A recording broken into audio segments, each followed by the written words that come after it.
In this video, I'm going to teach you how to play the C major 2-octave formula pattern scale, also known as the Russian pattern scale.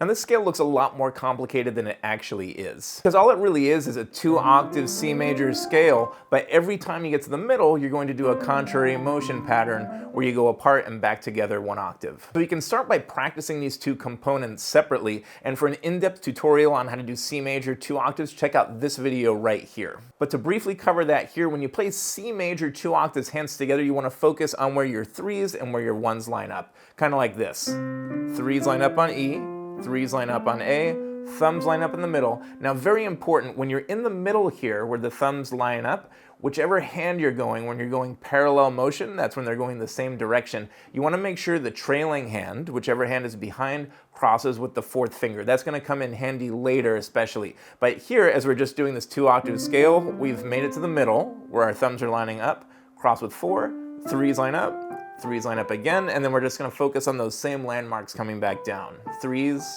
3s, thumbs, 3s, 3s, done. Now separately from that, we have the contrary motion scale, which is actually quite easy because both hands are actually using the same fingers. So at that point in the scale will be here, where our thumbs are on these C's going apart, just the same fingering on both hands. 1, 2, 3, 1, 2, 3, 4, 5, 4, 3, 2, 1, 3, 2, 1.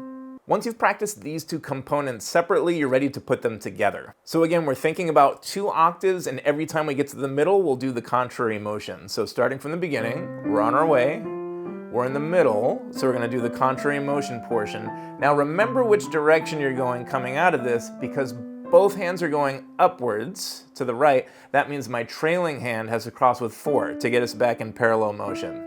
So now I'm back in just regular C major scale, back to the middle, so once again I have to do contrary motion, and then once I get back to the middle again, now that I'm going downwards, my trailing right hand has to cross with 4 to get us back on track with parallel motion to the end. If you enjoyed this, be sure to subscribe so you don't miss a single video, and we'll look forward to seeing you in the next one.